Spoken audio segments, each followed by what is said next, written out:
Alrighty, let's go ahead and get started. We have a lot of exciting things to touch on today, so thank you all for being on time and coming in early. I'm so incredibly excited and honored to be able to have you all through this program kickoff for the Science Policy and Advocacy Certificate Program. Today, we're really looking at just general course orientation, get some of the Q&A out of the way, and then we're going to jump straight into the intro for science policy and advocacy and scientific research policy with Adriana Pinkston, one of our co-directors. So thank you all for being here, and we can go ahead and get started. You had joined in on the history of the program, just to sort of set your expectations there. The programs had started back in 2017 time period, where it started out from the public policy prep program, and that was funded through the National Science, the National Science Policy Network and the Burroughs Wellcome Fund.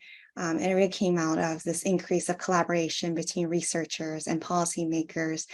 So the goals of that program was to help increase knowledge and experience of public policy processes and advocacy, and really help develop the next generation of STEM trainees to be able to communicate effectively with those in the policy arena. And that really evolved into the P3 certificate program in 2020, and then into the Science Policy and Advocacy Certificate program for STEM scientists that we know today in 2021, and here we are in 2023. This is very incredibly timely, as we had seen for regulation and healthcare with COVID, sustainability and well-being for climate change, and using technology for us to be able to inform our decisions, new technology with regulation on AI, machine learning, and of course through higher educations with the UC strikes. So this is incredibly timely. It is very much informative, and will create impacts down the line, but we're happy to be able to continue the program here. I will introduce myself briefly, but just wanted to get through some house things, including general logistics and more details. The syllabus is all readily available on a Google Doc. The assignments and the general rubrics for all the assignments are also available in the Google Sheet. After I share this, I'll add that all into the chat for you to click and to review. The Zoom link will almost always be the same one that you've joined in on today. So go ahead and keep that reserved as much as you need it. And if there are any changes, I will let you know via email and or through Slack. If you are missing any classes, you're allowed to miss up to one live class. If you have any special accommodations or things, just please communicate that to the best of your abilities.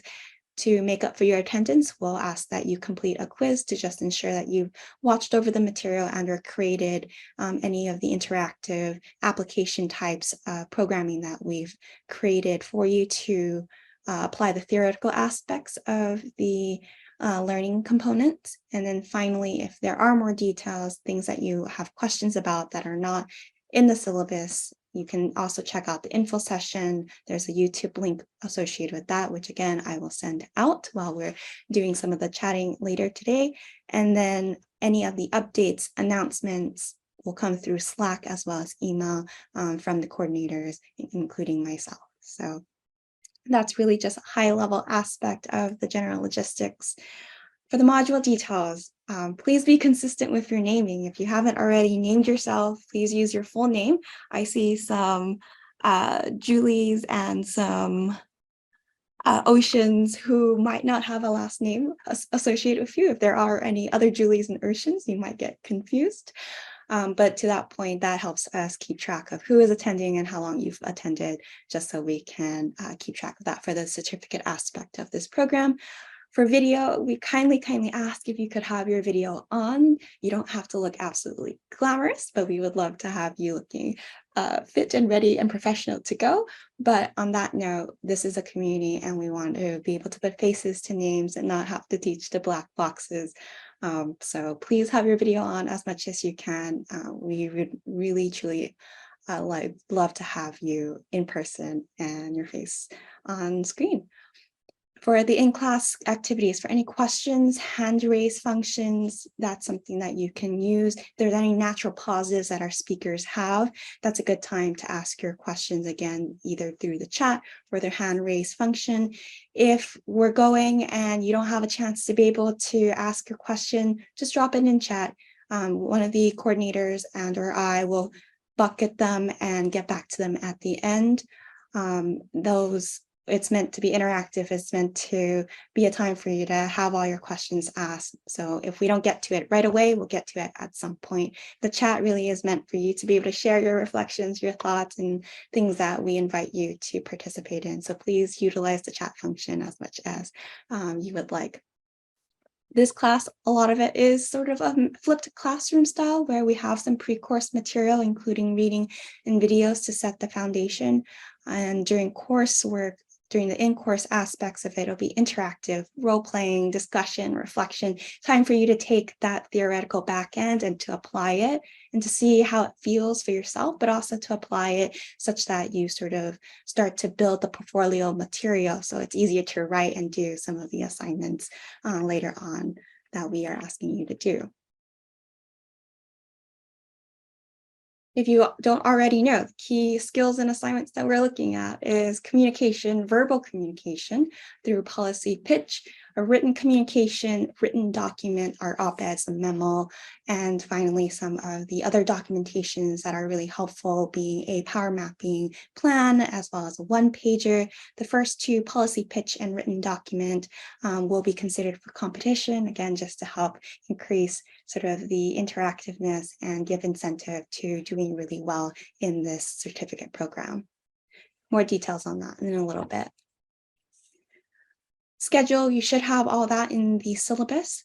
I just want to highlight the first half is really here to set your foundation from the theoretical standpoint, get you sort of applying these theoretical aspects and then jumping into career and navigating transitions. So how to get to where you want to go in the future. And then finally, the practical, the application, the fun part, the live competition, and of course, celebration of all of your successes and hard work throughout this program. Just want to highlight here real quickly, Module 10 is a little bit different. And that is primarily an incentive for our pitch finalists to do really well in your pitch drafts and your final submissions. It runs from 2 to 5 p.m. instead of our 3 to 4:30. It's really only 10 to 15 minutes of your time with individual sessions. And to share a little bit more on the details, we are inviting back Bree McWhorter, the founder and CEO of Activate to Captivate, to help with you in terms of curating your content, to just tighten up everything, make sure that you're effectively and clearly communicating your ideas, your policy pitch, and make sure that you're captivating. So making sure that you not just have brilliant content, you also sound good, you look good, and you feel confident. So the details are there. You're welcome to check it out a little bit more later. And now to the fun part, really, is the curriculum, the admin, and the collaborating teams that have brought this whole certificate program together from the beginning all the way back to the first time back in 2020 and 2021. And some of us being able to move forward with some new partners.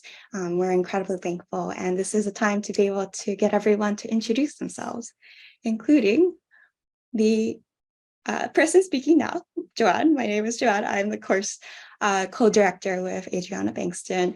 I'm the program director for graduate professional success for STEM PhDs and postdocs at the University of California, Irvine, GPS STEM at UCI for short, if you ever hear me say that. And my background is in biomedical engineering. And to be honest, I actually don't know too much about science policy. So I'm actually here on a journey with you all, and I'm learning from the best of the best. So I'm excited to join you all, and I'll be handling a lot of sort of the back end administrative ends, as you have received many of my emails. And I'll be supported with the team here on the screen. I'm actually going ahead and pass it to Dr. Adriana Bankston. Great, thank you, Joanne. Great to see you all here. Excited to be here for the third time. Seems relatively new, but also not. So I'm happy to answer questions or anything that you have since we've done it this multiple times already. But I'm one of the co-directors for the course. Also, the CEO for the Journal of Science Policy and Governance. You'll hear about it a little bit today, more in the future in terms of policy writing. And I'm a senior fellow in civic science and public policy with Sigma Xi. So you'll hear from me in a little bit. And I'll pass it on to Amy. Hi everyone, my name is Amy. I'm also going to be taking the class with you, but at the same time, I'm going to be acting as the course coordinator. I am a PhD student here at UCI, so I'm in the physics and astronomy department. This is a bit out of my wheelhouse too. I'm excited to get to learn with everybody. So if you have any questions in the future, you can also direct them to me and I can help figure out how to address concerns if you have any as well. I can be a support person. Think of me as a TA almost, except I don't have the curriculum knowledge yet. We'll get there though. And Doug, I'll pass it to Angela. Thank you, Amy. So hello everyone, my name is Jing, and you can call me Angela as well.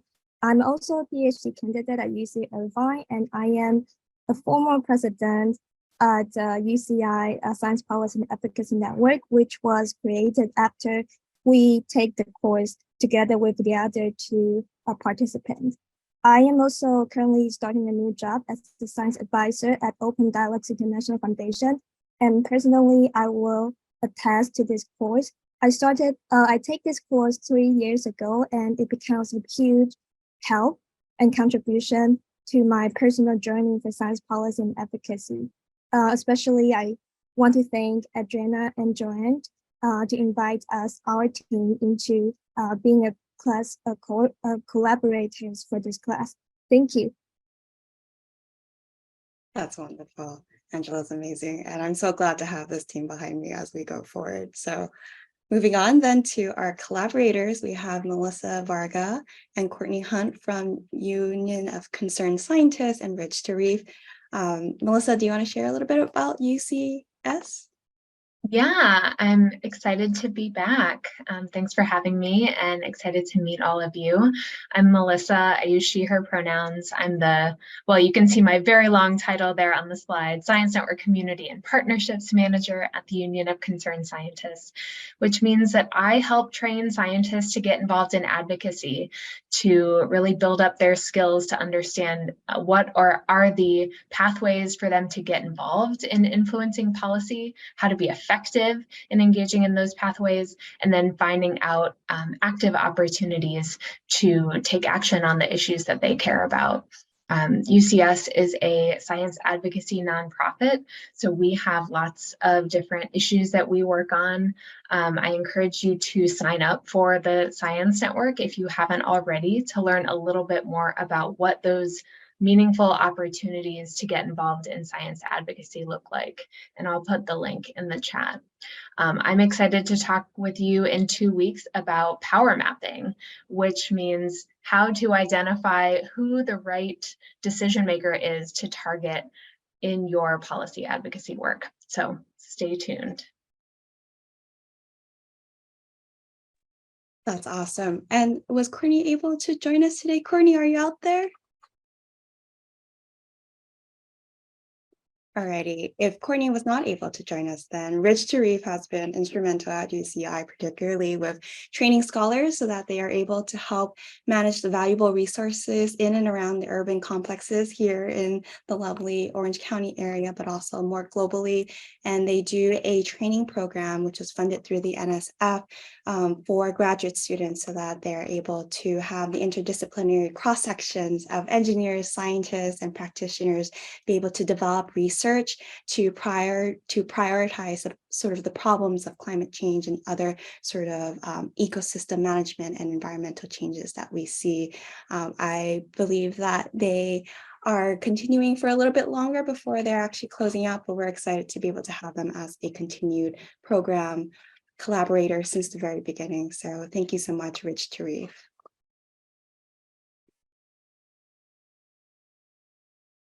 Alrighty. So just to wrap up then, we also, from all your assignments, we have a very special thank you to our reviewers, along with who's not listed here, the UCS team who's going to look at your power mapping plan. And they are spending their volunteer time to be able to take a look, provide their policy expertise and give you feedback. So a grand recognition to these folks who are willing to put themselves here with us today. And with that, for the introduction, this is really a cross course on that orientation. A lot of the information is readily available in the syllabus. I've highlighted majority of the key aspects that you want to pay attention to. More updates, more information will come as we go, either through Slack and or email, and you'll hear it here as you attend the class course as well. If you'd like to tweet along as we go, feel free to add your reflections, screenshots, or anything else. Go ahead and use the hashtag for the certificate program and tag anyone here who is part of the collaborating team. We'd love to have you continue to do that throughout this program.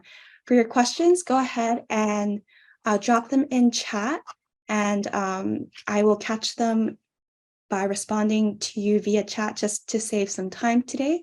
But otherwise, I'm going to go ahead and pass it to Dr. Adriana Bankston for our Intro to Science Policy and Advocacy and Scientific Research Policy.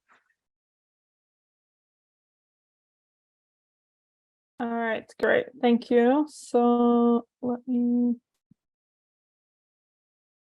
find this here.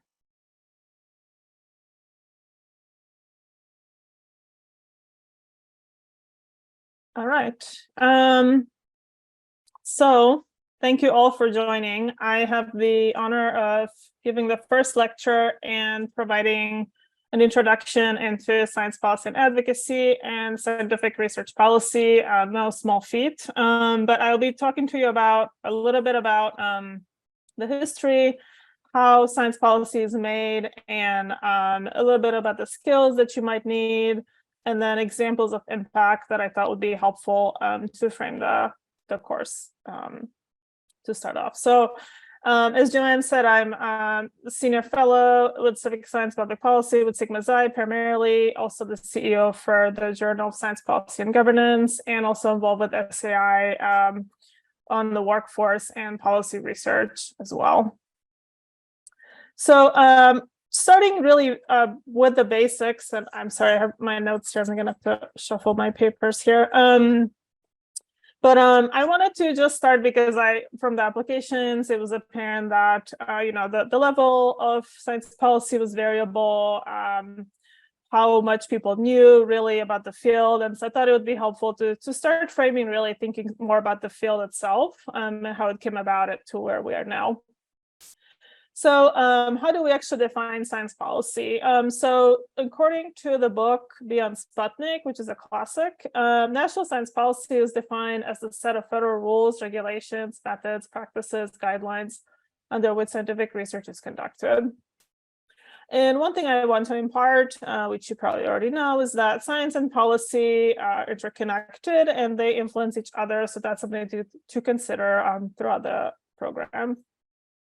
There are two fundamental concepts in policy: science for policy and policy for science, which you probably heard, depending on which issues you work on and in the course or otherwise. The first uses scientific findings to inform policy, which is often what scientists do. And then the other way is policies that affect the practice of science, how science is done, etc. And so I'll be talking more about science for policy today, but keep in mind both are options, and you may even be going sort of back and forth between the two. So what is sort of the science of science policy? So this is another great book. Federally funded research is critical for impacting innovation, economic growth, and social well-being.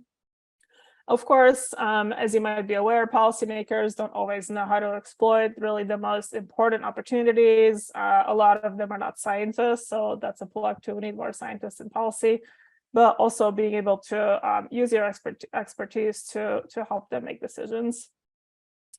What's important, I think, also having analytical capacity. It's not always there.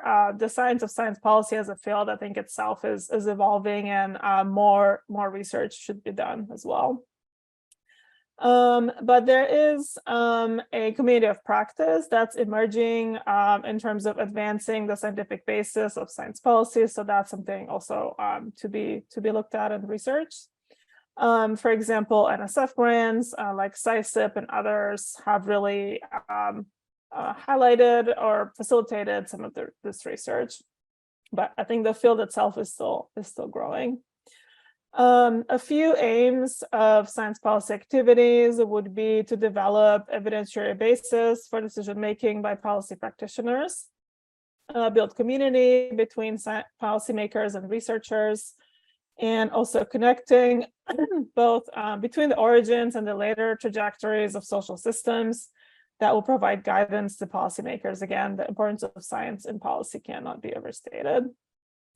There are also other aspects, such as the economics of science policy. We'll talk a little bit about that today, about how policies are decided, which options are chosen, and all of that is a whole other area. And also how investments are made that contribute to innovation and what that actually means to be able to contribute to this and advance our economy. So in the recent landscape, this book is from 2011, but still research is still going on. One of the things that's sort of happening is using scientific approaches for consensus to inform and provide knowledge to policymakers, right? So that's something that, again, consensus building is something that should be developed more and is really important when decisions are made in policy. Not always the easiest thing, but a lot of it is very collaborative, as we'll see. And also thinking more about decisions by which policy choices are made, including the different sequences that we'll talk about, how policies are actually made and who influences those decisions. So these things all go into the sort of research and science of the field itself. So how did this actually start? So the ways in which science has been engaged with and supporting government decision-making has evolved over the last 80 years or so. It involves translating different languages of scientists and policymakers, of course, back and forth, and also aligning information that we need with the inputs that we want to see, or the outputs we want to see, sorry. Of course, as scientists, you can think about this as advice from scientists can inform decisions made by policymakers, which of course should be encouraged. And however, the way that these views are formulated and delivered actually takes into account a lot of different factors, as we'll see. So a bit of history. Before World War II, science was actually rarely in contact with policymaking and also the political process. Policymaking was generally understood to act in pursuit of the common good and essentially in the best interest of the public that the government serves. This may occur through science advice mechanisms to governments, for example, or communicating with the public. And while policymakers may use scientific evidence, they don't always know how to do that. And the mechanism of how knowledge actually enters the policymaking process is somewhat elusive as well, including the mechanisms that exist to influence policymaker in a structured way. And I think this is relevant too, as you think through your ideas and questions and things you want to study, how this actually comes about and is influenced as well. Policymaking takes into account many different types of input. There's a couple of articles just to highlight here that may be good background that talk about the gap analysis and how one of the UN programs, sort of how they developed this framework for policymaking. But within that, still the most effective way of connecting science to policy is still debatable. This example from the UN, they really studied how environments and governance can be shaped.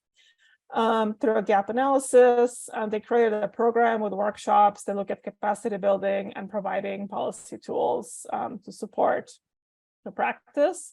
And when you think about strengthening the science to policy interface, can be done by this sort of framework, which is a little abstract, so I don't have time to go into this now, but something to look at and maybe a helpful background as you're thinking through this interface and how policy might be influenced by science. So you probably know about Vannevar Bush. So he was an American engineer. Throughout his career, he emphasized the importance of scientific research to national security and economic well-being. His text from 1945, Science: Endless Frontier, was commissioned by President Franklin Roosevelt and called for a centralized approach to government-sponsored science. So his proposals eventually led to the formation of the National Science Foundation in 1950. And he was in effect the first presidential science advisor. So that's something to consider, sort of where this all really started. This is a quote that how science can be effective in national welfare. It's really a collaborative process. This is also a good book for background if you're interested in history.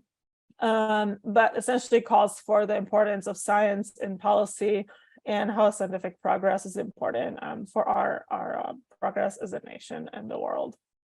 So also interesting history.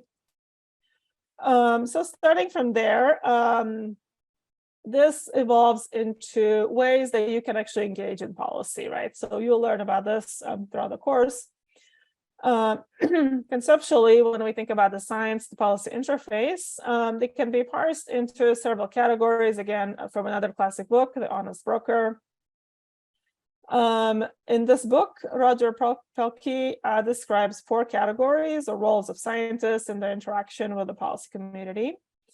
And this is, I think, most interest has focused on the distinction between the issue advocate and honest broker policy alternatives. But just to sort of go back and explain what these are. So the issue advocate provides evidence, synthesis with a specific agenda or programmatic outcome in mind. So you want to achieve a specific outcome, makes sense. In contrast, the honest broker provides an unbiased view of the evidence that exists to assist policymakers in making choices between different options. This science arbiter has a narrow focus on a few questions that science can answer and doesn't necessarily influence the direction of policy, but sort of watches what's happening. And pure scientists don't always engage in policy. Of course, we encourage academics to do that, but not everyone is interested. And so there's that sort of, you're kind of watching what's going on, but not necessarily getting involved in very substantial manner. So this is very basic as well as you think about the way that you might want to get involved in policy, which one of these you want to be. And again, you may be shifting between different options as well. So now let's shift a little bit from the history to how actually science policy is made and what you can do yourself. So as we talked about what it is, how you can get involved. So this sort of history, of course, points out to the fact that science is important in policymaking. Begs the question of how you can actually contribute to the policymaking process, how it actually all works, right? Because it's complicated. So the goal of good policy should be to improve the overall welfare of society. And science policy, as I'll show you, is the product of multiple inputs, mechanisms, and interactions. It involves many different entities and mechanisms. Some of these entities are executive agencies, congressional committees, and so on. It can occur through a number of mechanisms, legislative being one, but also others. And implementation itself, so once the policy exists, is another level. So that also has multiple levels. For example, through the budget process, which you probably know, but again, other ways of implementing policy is also another level to consider. And also the interpretation of policies has impact. So depending on how a policy is interpreted by different groups, different players in the field, that may lead to different outcomes as well. So it's still complicated at that point. And I like this quote by John Kingdon, also classic, where he essentially explains that the processes by which policy is formed is very complex. There's agenda setting, developing alternatives, as you'll sort of go through and think through this in the course, how to develop different policy options, who is governing those options, which is good to just have this context when you're thinking through your assignments. But it's very fluid. They're sort of joined, but also dynamic and fluid, and sort of we'll see how the system itself looks actually, which is something like this. So this is what we call the Science Policy Web, again, from Beyond Sputnik. So, and to emphasize this, and I'll get through to the diagram itself, but basically, again, public policy should, as I said, influence society and for the public good. Policymaking involves a lot of consensus building and working through collective decisions. And recognizing that there's a communal action that can make society better. It involves the consensus building itself can be difficult to achieve at times, but decisions are also often made with limited resources and imperfect information, often as part of a group. And so you have to just take the information that you have and make the best decision that you can at the time. Science policy is also pluralistic in nature, so it's supported often by multiple agencies, overseen by multiple congressional committees, for example. So this web here explains most of the players involved. And so at the center, you have key White House offices, such as OSTP and OMB, federal agencies, congressional committees and subcommittees, and also scientific interests that are represented by scientific societies, university associations, and NGOs like the National Academies and others. The press connects these groups to peripheral groups. So you can see the media, sort of all the arrows going in between different nodes here. And the groups that are sort of the periphery are universities, industry, national labs, scientific societies, state and local governments, and also the general public, all of which have specific interests in science policy. And so you can imagine the groups in the center of the web are continuously influenced by interactions with those in the outer thread, right? So most of the time, these groups will highlight their interests to Congress, to agencies, and so on, but also Congress often reaches out to some of these constituencies for information. So it's goes back and forth, but it gives you an idea of how sort of everything fits together, and it's complicated. So what determines science policy? You know about the 3 branches of government, of course. And here, I think this is something good to just have in the back of your mind as you're thinking through policy options and careers in the field. The legislative branch is where Congress is, Senate and the House of Representatives. Laws will go to the executive branch and the president, which signs them. And then the judicial branch evaluates the laws. Of course, this is where the Supreme Court is and other courts, and then sort of goes back and forth. So that's sort of some of the basics here. Mechanisms, again, just a few things here. You can read more about this, but I wanted to give you an idea of what happens at this different stages, right? So the sorts of things that the president can do, what happens at the level of the executive branch. Agencies do influence the budget. The Congress, as we said, is tasked with laws and bills and other things, but the budgets sort of go through all these different branches as well. and the judiciary branch as well. So just a few things going on. We won't have time to go into all the specifics here. But again, a lot is happening. And so you're entering a exciting and complicated process here that you can plug into. So now I'm going to shift a little bit to why you want to engage in policy. Obviously, you're all here interested in what sorts of things you can do and what things you want to develop, again, more broadly for this program, but also beyond for your own careers in policy. Especially because I think with all these mechanisms that I described, you might think about, okay, I can probably make an impact in policy, and if you can sort of plug into one of these branches, it'll also sort of influence the rest of the web, right? So I think young scientists have a important role influencing policy, and through pursuing this path, there's a lot of positives to be achieved as well. So what might you gain from this? So one benefit is gaining knowledge, right? So being able to be exposed to different ways of thinking and also expanding really your understanding of the world through different types of policy and the different branches of government as well. So I think I also could see the other side where you might think, I'm only a student, how can I really make an impact? This is where sort of strategy comes in. What is the best ROI? What is the best mechanism to do this? It's not necessarily a one-stop shop. As you see in the web, there's multiple ways to get into it.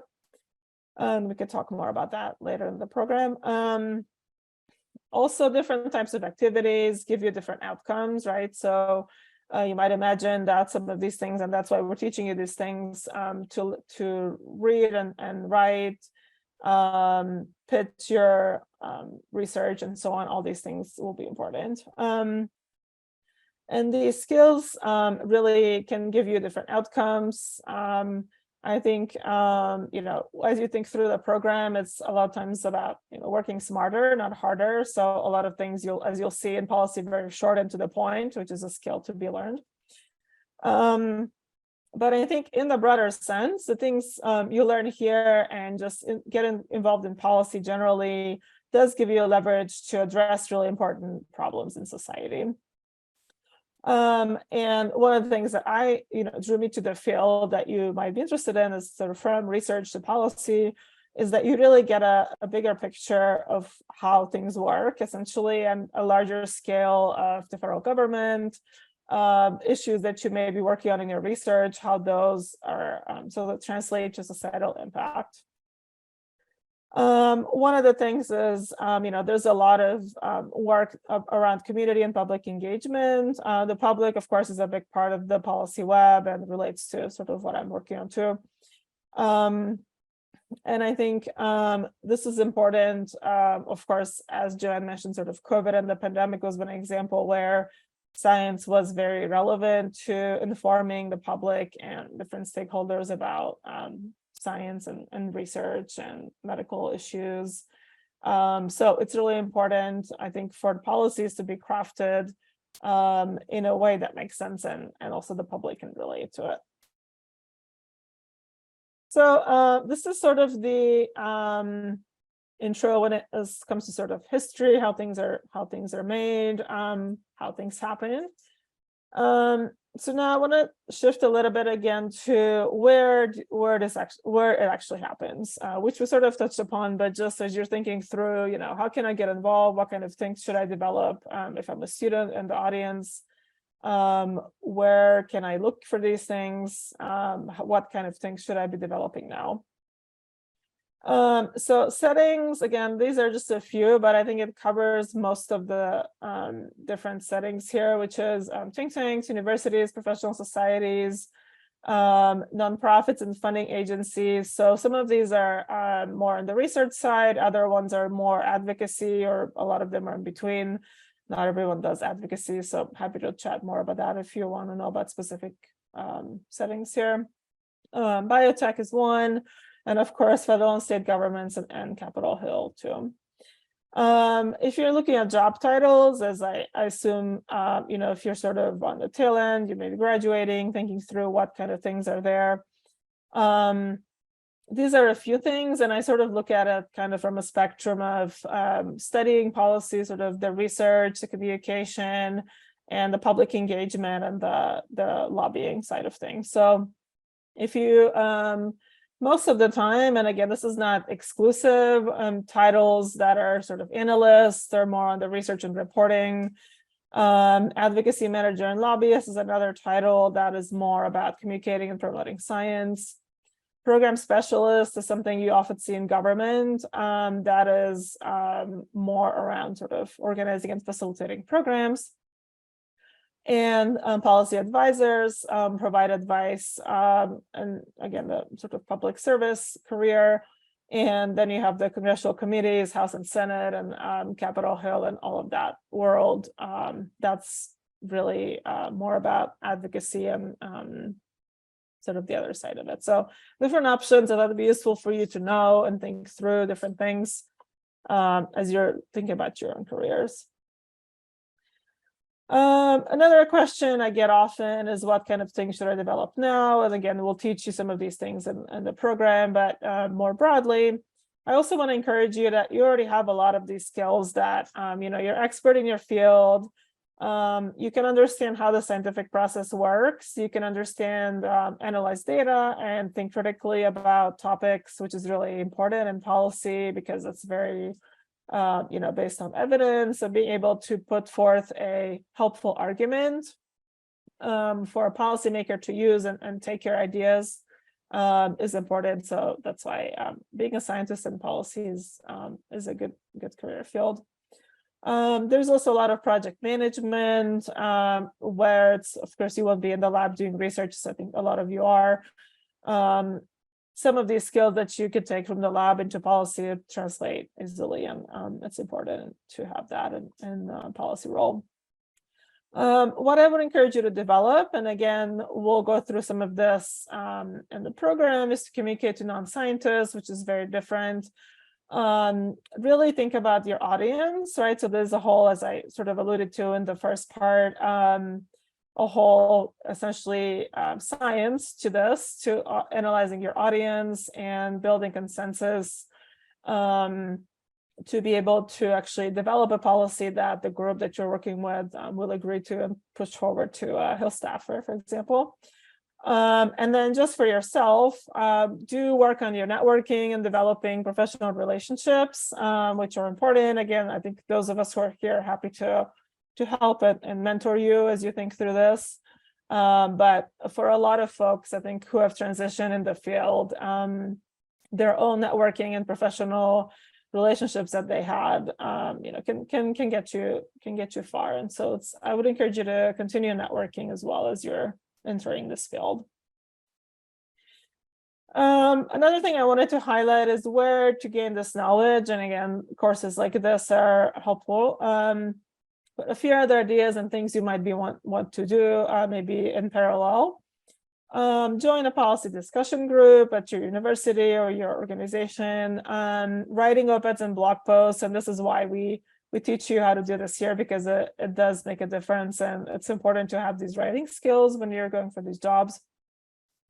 Again, encourage you to do informational interviews and research a representative. So if you're going to pitch something to a Hill staffer, and you'll hear more about this later, know the background. That's often something that people forget to do really in detail when you're going to a Hill staffer's office.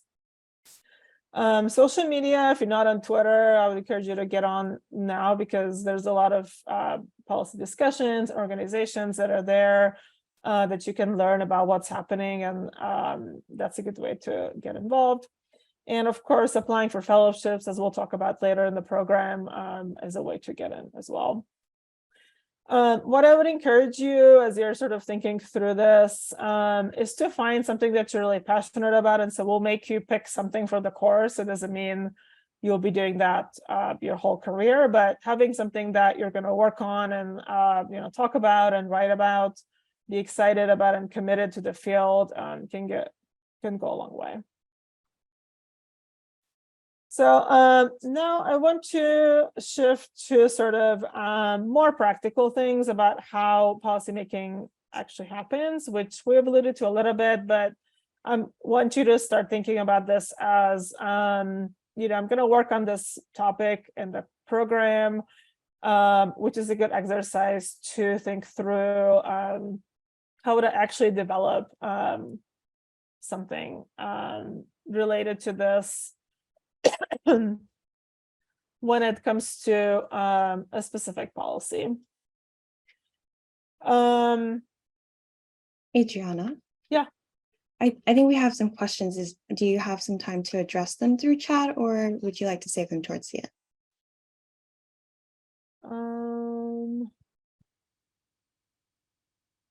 Hold on a second.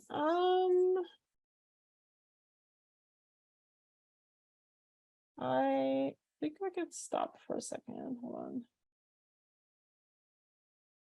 Yes.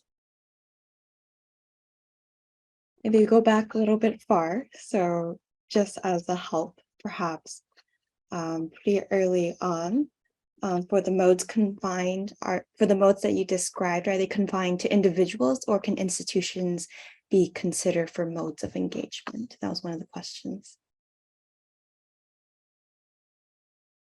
Oh, that's a good question. I would say it's mostly for individuals, but I think depending on the type of entity, you could consider that a specific organization would act a certain way, right? So if you're an advocacy organization versus, government, right, that would be sort of a neutral player as well. Yeah. And then in that grid that you had, there was a question about where translational research might fall there.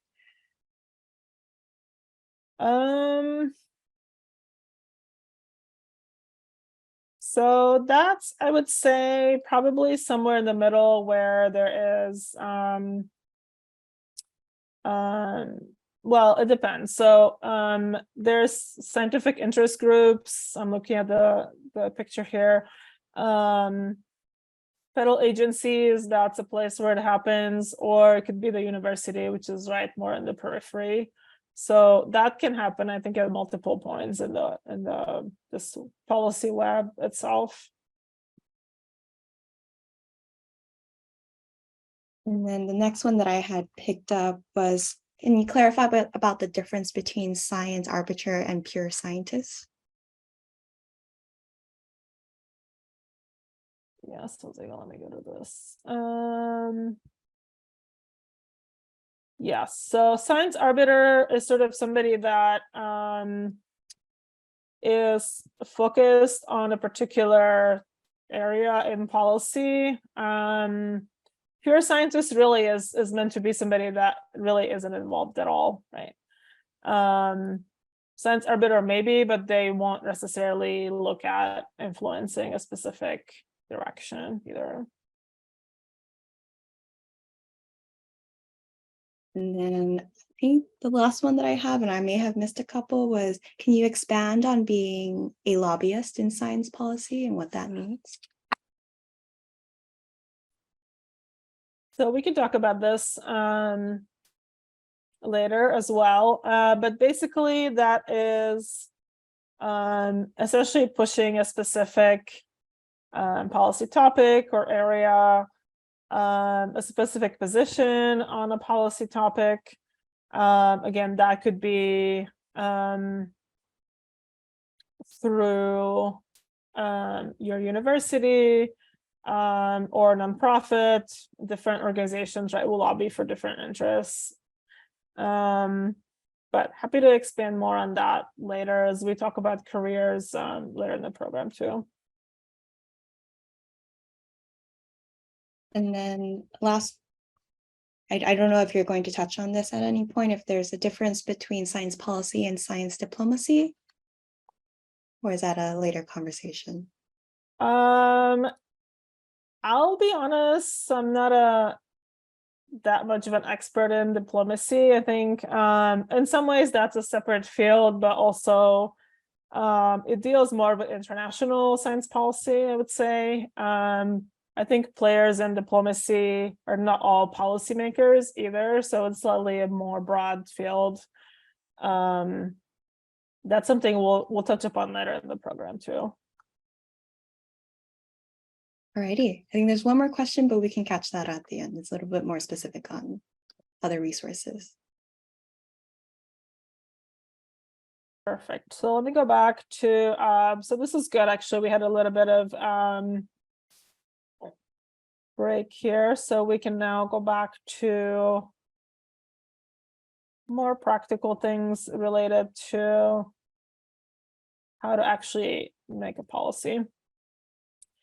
So what is good public policy and how is it done? And again, I point this out now because I want you to think through the policy topics that you're working on, but also what you might want to do later in your career. How do I actually go from an idea to implementation?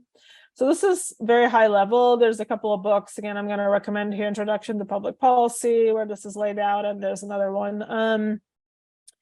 But we want to think about policy design and analysis. I think also the idea that you have can be implemented through a number of mechanisms. And you have sort of developing the idea itself versus analyzing policies that already exist, which really refers to identifying policy options that could address the problem that you're trying to fix. And so a lot of times when you have different ideas, you may have a number of different policies that you come up with. Which one is the best? How do I distinguish between those? And so this is one of the books that goes through this and sort of the whole policy making process from the beginning and how to choose one, essentially. So what you want to do is identify a social goal or a problem you want to solve. Think about what is the social benefit that can be achieved through effective public action. Diagnose the problem. What behavior has to change in order to achieve the stated goal? And identifying who should act on the problem, who has the authority to change the behavior in a way that will bring about the desired outcome, right? So is it a government? Is it a university? Is it somebody on Capitol Hill? Who would be the players in this? And again, we'll go through this sort of in your exercises during the program. Once you have a number of options, say you said, now I have the problem, I know who needs to act, and I have a number of options, right? Which one do I pick? Choose the one that is likely to be most successful and most politically acceptable. There's a lot of factors here that go into this. We'll touch upon this a little bit in the next slide, but of course, cost goes into this. Again, who would be willing to actually act on this? What other things have already been done, and so on. So this is where the research comes in. And finally, implementation, enforcing, and monitoring. So the policy change must be funded. Who's going to fund it? Who's going to enforce it? Who will be willing to work on it and modify it as necessary, and sort of the practical aspects too. So here's a few questions to ask yourself. These questions might help you narrow down, but also as you're thinking through a specific area and policy options. You want to be, the first thing, I think one really important aspect is the policy has to be in the context of the current political landscape, right? So if you have an idea, if no one's talking about it now, it's not relevant to the current administration, it's likely to be not interesting and not funded. They will not take it up if they're not already talking about it and sort of their current situation. So what's currently happening on Capitol Hill, for example, is good to know. And the things that you're trying to push forward, I would say, would be more successful if they're already in the context of what's happening. There's also a few practical aspects related to implementation and monitoring. So first, I would say, what is the existing landscape, right? What is currently being discussed? What need does this fill? What do you want to accomplish? What are possible outcomes, good and bad? Who is going to be impacted? and what are advantages or disadvantages. From the practical standpoint, how will it be? So we already touched upon this a little bit. Who is going to monitor this, enforce it, manage it? Do you need to hire new staff? Is that going to cost you? Who's going to do that work? A lot of this, when you're thinking through changes in science, specifically come down to programs at NSF, for example, that somebody, you'll have a legislation saying that will, for example, mandate that the NSF create a program to do a certain thing to help specific institutions with different areas. I know that's very broad, but the idea is that if this legislation becomes a law, then NSF has to create the program and hire the staff to do it and all of that. So all of the practical things that come with this, where you're sort of doing the surface of it, there's a lot of things to consider in a practical sense. Including how much will it take, how much effort, how will the stakeholders be impacted? Again, this depends if it's local, national, or when you're looking at different impacts and who you're trying to design the policy for. Oops, there goes. Okay.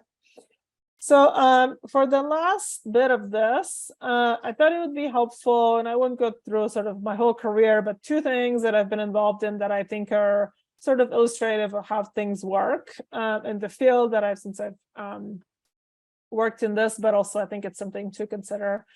One is which gets a little bit to now, how do I get involved and actually do these things, right? So one is through fellowships, which I mentioned. So I was a fellow with SFN.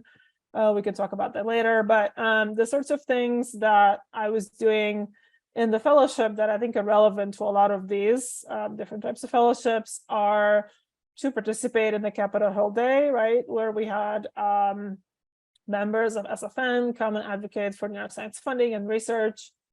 Legislation, also something that takes skills and effort to learn and be able to actually learn how to read it and write it. There's also training. So when you work for a scientific society, for example, they have this ECPA program, which I think some of you are familiar with, which is one that you can engage with. It's early career policy ambassadors. And they essentially bring SFN members for early career to the Hill Day, and you participate in the sort of 1-year program. We also made a list of all the champions on the Hill, which is good to know, sort of who's likely to support your cause. Kind of goes back to the research side of things. Congressional testimony, responses to RFIs, these are things that you routinely do, and would encourage you to look into this and think through maybe how to be able to write these things. And then we had a Advocacy Network newsletter, which kind of comes to the communication side of things. So would encourage you to subscribe to these kinds of things from FYI. There's a few others out there that are really good sort of background about the federal policymaking. This is for SFN specifically, but that's something else, because I think all of these elements are helpful and things to get involved with and things to think about that you might want to do. Again, this is relevant to SFN, but a lot of fellowships have this, and these are good examples of ways to get involved. And then I wanted to highlight a couple of other things, again, because I previously worked in government relations, but this touches upon sort of the advocacy side of things. We advocated for University of California, again, on the research side, with Congress, the administration, the federal agencies. We can talk more about what that means, but this is something that these are different ways you can get involved in 3 constituencies here that I described in the web. So that's why I wanted to bring it up again. Analyzing legislation, again, comes up. This is very common to a lot of these roles. We were specifically working on policy that impacted university research. So when you think about the web, right, so we were sort of the outside advocating for the interests of the university with the constituencies in the middle of the web, right, who can actually make these decisions. Again, we had Capitol Hill visits and briefings, so you'll hear this from me a lot. I think that's where a lot of the action happens and where you can actually make an impact. Briefings are essentially panels with researchers in this case, but again, constituents who can make their case and advocate for important things to their organization. And specifically to the role that I had with UC, we actually did look at federal funding from campuses who are asking questions about, for example, different things they could apply to. So this is more specific, but another good example of how federal agencies could plug into this to inform universities, for example, for opportunities that are out there, which again, a lot of these programs come from legislation where these programs are first created in a lot of cases, or continued funding. Other ways you can do this, and I mentioned this briefing. So this is one of the briefings that we organize. I won't go into specifics here, but this is essentially a virtual panel where you would normally do this on Capitol Hill with, again, constituencies to lobby for specific issues that you have. This specific event was related to early career researchers in the UC system who were talking about their experiences in the pandemic. So obviously it was virtual, but this is one example. And I like to show this because this is where it was purely grad students and postdocs. We invited Hill staffers and agency staff. Was very well received. And it's a great example of how trainees can make an impact for something like this. I mentioned the RFI, so this is one example. I like to show this too because it's a concrete example of how we contributed language to an RFI response that was sent to NSF. So they were looking for input in how NSF can continue improving their programs to help the workforce. And so we wrote this section, which eventually got to NSF staff, and they read these and they use it to influence the programs they develop. So this is a quick and easy way to get your views into the agencies as well. So good examples, and again, things that happen quite often in the field. This is another way to do this, and it's maybe less often, but again, legislation, I keep going back to this. Again, not to go too deeply into this, but we contributed language to what was the NSF for the Future Act, which eventually got included into the CHIPS Act, which you probably heard about, which became law in 2022. But essentially, this came about by having a relationship with Representative Lofgren's office. We're actually able to include this language into the bill, which is somewhat simple. There's more to this, but essentially we included postdocs into the bill, and you can see this is what it looks like. So I like to show the amendment here. So you can see actual legislative language that we included postdocs in the bill, and also advocated for them to have funding for professional development, which included as well. So this is another way to, again, impact the field. It's something you're interested in. Personally, I was interested in sort of the STEM pipeline, and so we worked on this specific section.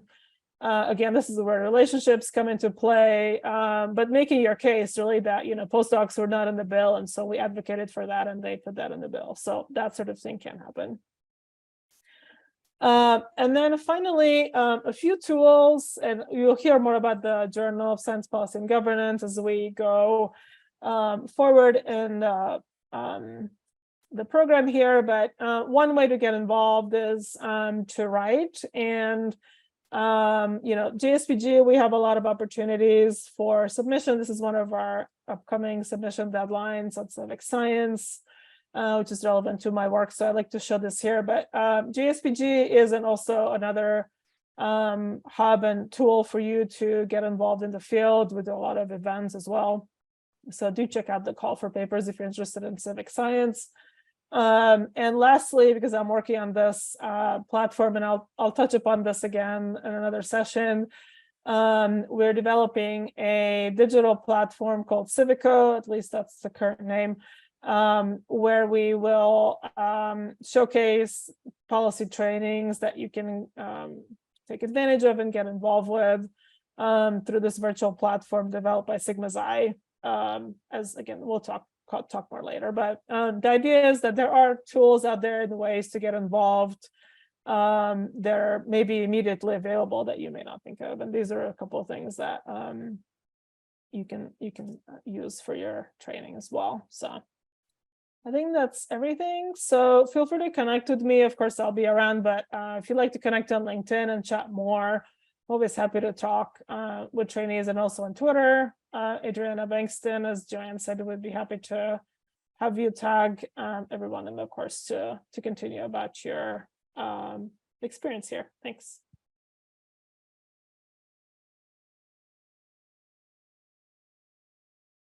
Excellent. Just added that into the chat. Some of the follow-up question that I saw coming up was from Dr. Rachel Keith and Hamid, which is kind of parallel, which was, as an introvert, what are different ways that folks can continue to engage with science policy sort of behind the scenes, still be able to maintain your scientific pathway without transitioning away from that science aspect of it. Okay, I think I missed some of that. So are you saying, how can you get involved while you're still in academia? And how can you continue to stay as an academic but still have science policy aspects? Yeah, so I guess some of the things I mentioned are relevant to, well, one thing you can do is you can look at short-term fellowships that are for grad students where they will, you can apply to them, but it wouldn't necessarily take you away from the lab. It's like 3 months.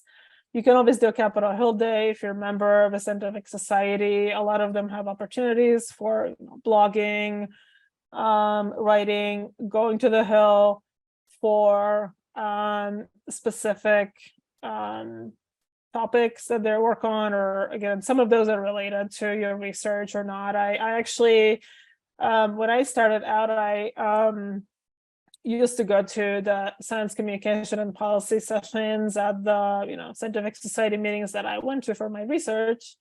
And so that's another way to say, well, I'm already here presenting my research for my PhD. I might as well go to this session on science policy and see what it is. And that's kind of how I started. So be curious about what's going on there.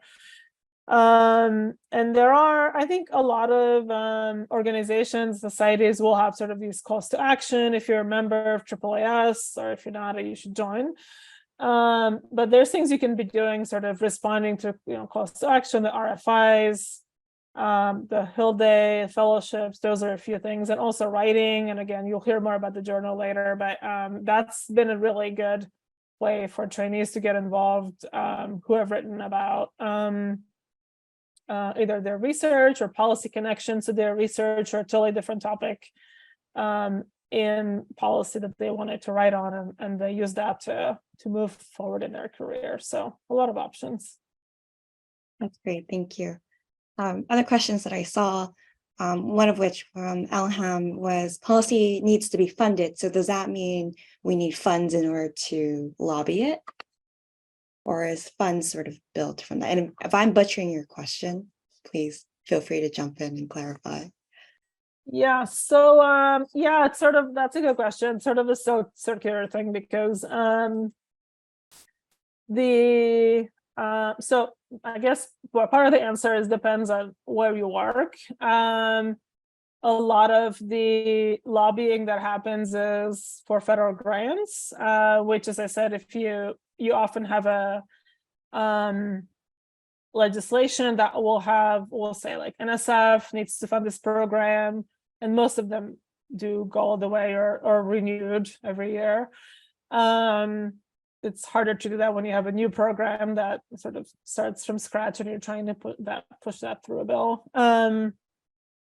there are, so for example, like a lot of the work that I was doing with the UCs was advocating for federal funding to support the interests of the UC system, which really does plug into a larger sort of federal question of how do we support federal funding for research. Now you also have private foundations, right, which are not government related, right? So a lot of this is related to funding for government agencies that you're lobbying that likely will happen. If it's a program that you're lobbying for it to be renewed, most often is. If you're trying to develop a new one, that's harder, but can happen. If you work for a nonprofit, a lot of that's funded through private foundations. That's not, they don't lobby, they have their own funding through other options, right? And that's a whole other thing, which is not related to government and can a lot of times supplement what governments are doing, and that's another option. So yes and no, I guess. You're kind of lobbying for the funding that you need, but not always if you're not going through government funded research. A couple more that I saw. Gabrielle Sarlo, did you want to ask your question in regards to policy? Sure. So I was just curious. I know it's all circumstantial and it changes with every kind of policy, but in general, how long does it take for a policy to go through its entire process? So from basically starting as an idea to implementation and monitoring.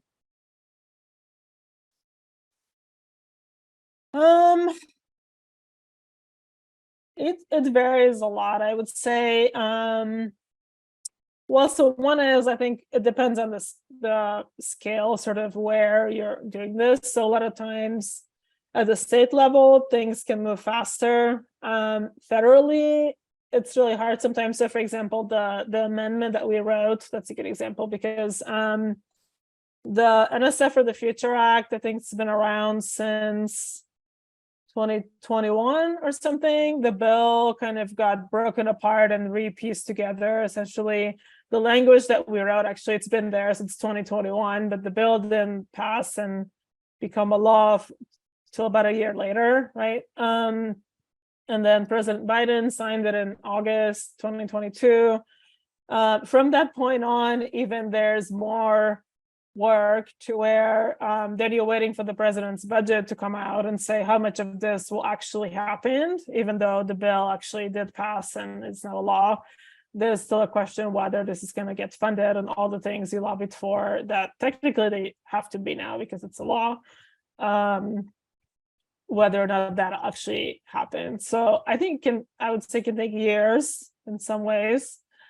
It also depends on somewhat on the scale of the ask that you have. Like I said, if you're lobbying for NIH funding, for example, like a lot of programs are renewed every year, that's pretty easy.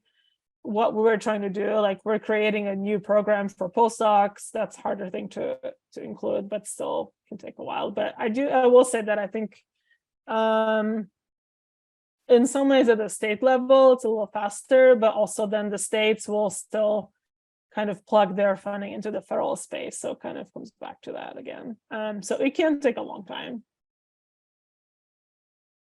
We have a question from Bipin. Hi, Adriana. My question, I just want to know, like, how does the policy evaluation comes into, which phase of that comes into, or how do you determine whether a policy is a success or the implementation was a success or something? Yeah, that's a good question. Well, I suppose that you all will get through that exercise later in the program. I think it sort of depends on how you define impact, I guess. A lot of it comes back to, I would say, money at the end of the day. So like what we're talking about, like if this certain program gets funded, it's created, like, for example, from the CHIPS Act, right? There's a lot of programs that have been created and new opportunities at the local level that, there's tech hubs, for example, that are now being created, right? So those things are happening. And to the sense of, I think one type of impact would be this legislative route to say, like, like I started describing, like we wrote this language it's in the bill, now it passed, it's a law. This, these things take a while to roll out, but they do happen, right? So, for example, they, the CHIPS Act had language about creating these tech hubs, which now they have, and now they have competitions all over the country for it, right? So these things, you'll see things coming out of the legislation for sure. That's one way. I think other things, it somewhat depends on the settings that you work in. I think if you're lobbying for a small nonprofit, for example, just getting your language in a bill is a success. If the bill passes, it did, fund NSF, for example. They have a new director. That's a whole other thing. So I think there's a lot of exciting things happening in science right now and ways to influence it, but it's somewhat contextual too, right? Who you work for and how far that can go. And again, legislation is only one way, and that's sort of the world that I've been in. But when you think about all the players that are in the system, success can be defined in different ways by different groups, if you think about it. But I'm happy to talk more about that, maybe offline too. See if we have more questions. Ahmed, I see that you raised your hand first. Very much. Thanks very much. The question is, as a science policy expert, do you really have to belong to a political party? And if you do not, like if you are neutral, how much influence does political parties have on the work of science policy experts? Thank you. Yeah, good question. So I would say not necessarily, because most things that you lobby for are independent of party. I would say, like, it's sort of, and again, it depends on the kind of organization you're involved with. Like, so to give the example that I mentioned, that if you're lobbying for a university, you're lobbying for like research funding for that specific group. It's something that the political landscape does influence what you're doing, in the sense of, like, I was in this role between the Trump and the Biden administration. There's a clear difference of how science is perceived and the kind of things you can do. I think in some ways you have to also find allies in the field. So there'll be, specific representatives who are supportive of science in general. They're interested in like climate issues, for example. If you have to know kind of who to go to for specific things. For the most part, you can sort of move things along, but it is harder in certain administrations, as we've seen. I think that does influence what you're able to do, just who is in these different positions. Have another question from Sneha.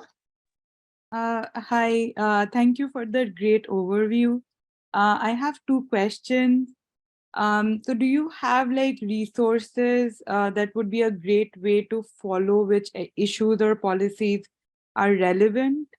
And then my second question is, are there fellowships and training opportunities for non-US citizens in the US, or like just global science policy fellowships or training opportunities dealing with like science policy on a global scale? Thank you. Yes, there's a few resources. Let me look up one. I'm going to send you this newsletter. One second. So AIP, I think I mentioned this. This is a good resource for kind of federal policy. I think it's every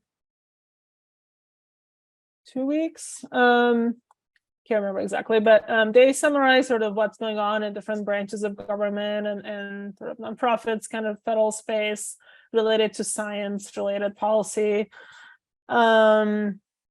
That's one idea. I would say, I don't know if you're, well, so one thing is like, if you're a member of any scientific societies, they often have newsletters and sort of advocacy committees and, pages, and where the kind of this engagement would be. So for example, like the, let me send you one,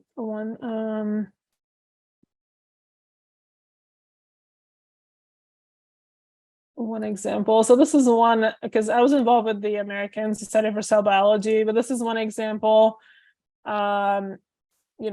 Disciplinary societies that often have opportunities to get involved either with committees or in the Capitol Hill days, a lot of them have that. That's one thing. Oh, the second question with the fellowship. So fellowships, there are a few, and we can maybe connect offline if you want to send me an email or a message in Slack, and I can give you some of those. There are a few that are available for non-citizens that I can send to you. Yeah. If you share those in the resources Slack channel, I think a lot of folks are actually interested in that, Adriana. So that'd be awesome. Thank you. See a question from Favor? Yeah, thank you. I have two sort of related questions.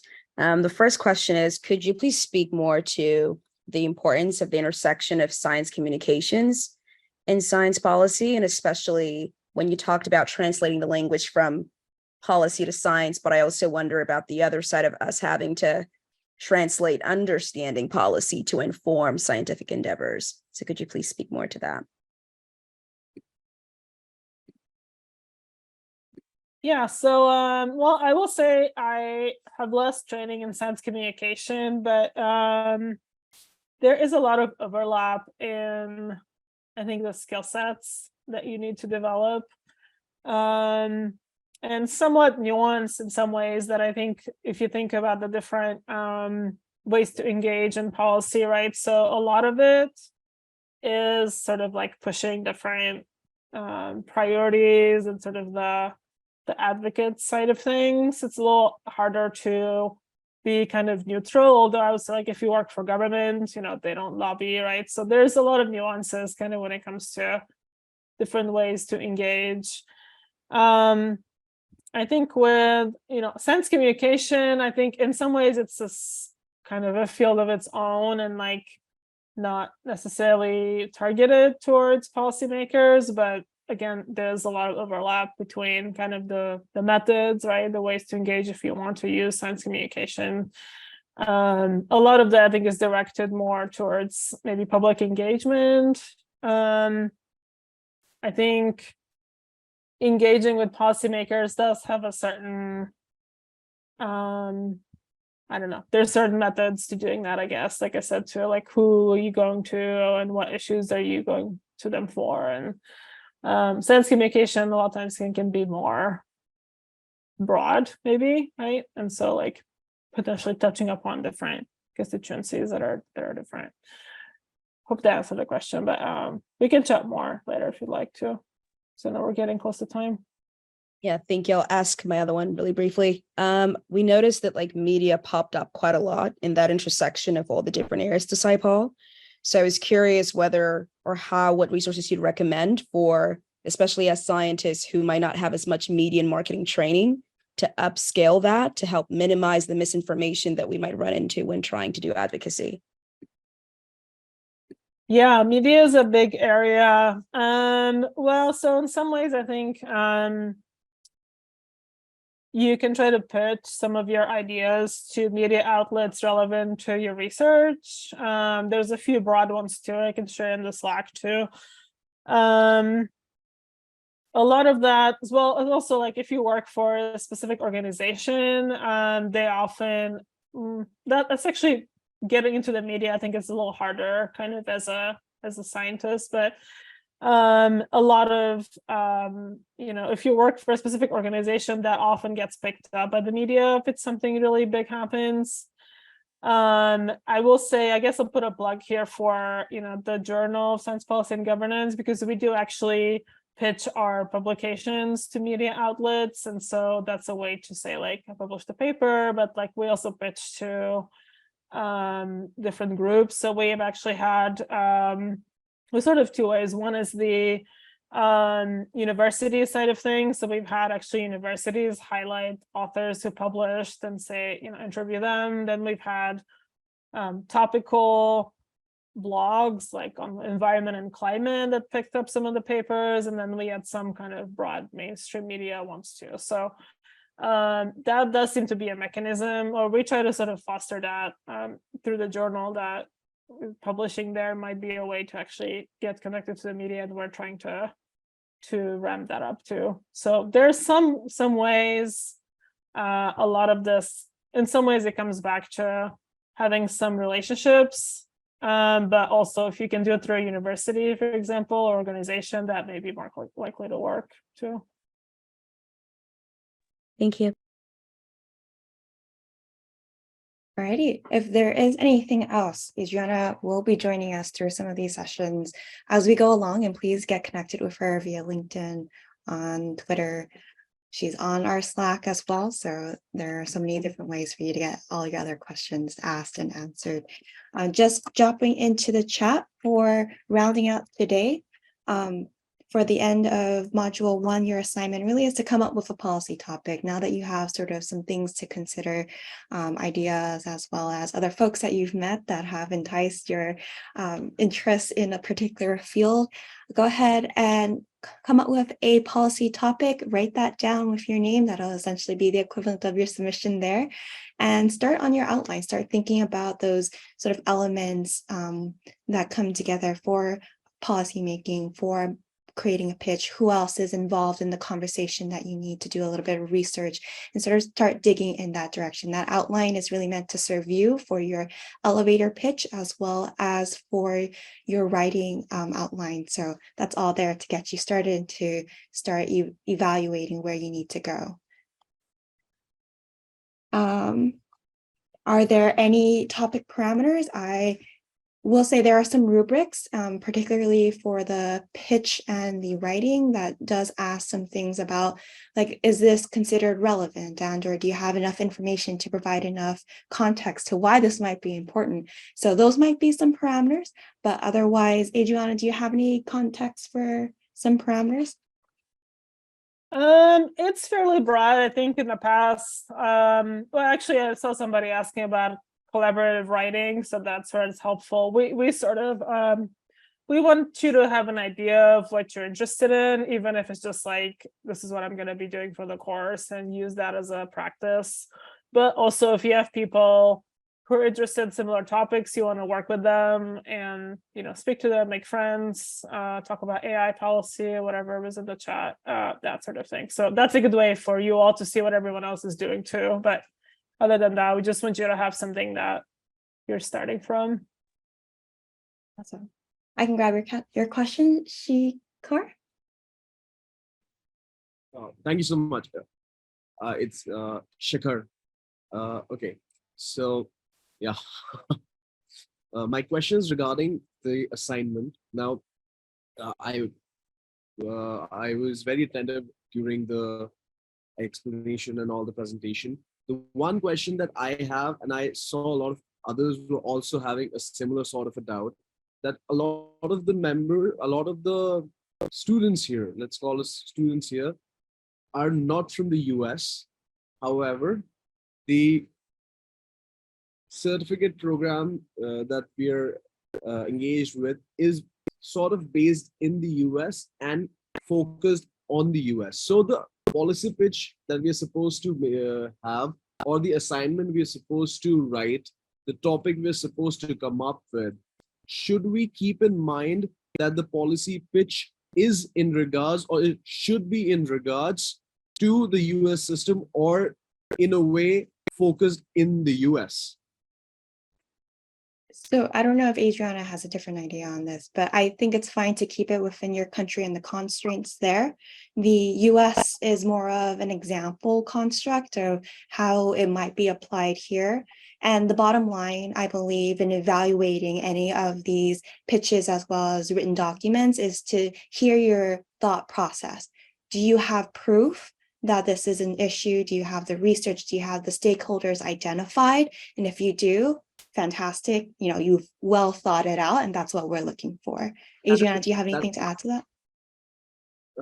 Can I just say something? That is exactly why I asked this question, because if I'm coming up with a policy pitch, if I'm coming up with a policy topic, I need to do a background research about the people who will be affected by the policy, or the people, my focus group. So that is I can come up with any policy which will be applicable in any country. But while I'm writing a pitch, while I'm writing the assignment, I need to focus on a particular focus group.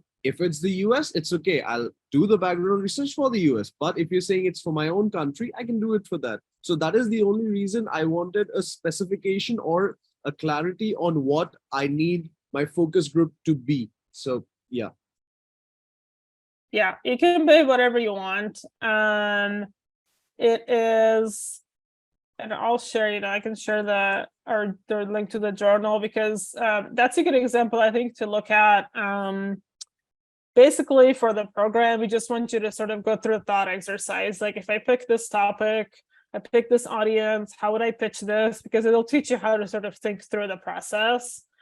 The papers that are in JSPG, and not necessarily for this, but the scope is very different. Some of them are city level, state, US, international, India, or different countries, right? So really, it's up to you, right? We don't mandate that. We just want you to go through this is my question, how am I going to get to this? And the evaluation will be based on, whoever your audience is. You can pick that, and you'll learn how to go through a process. Yeah. Thank you so much.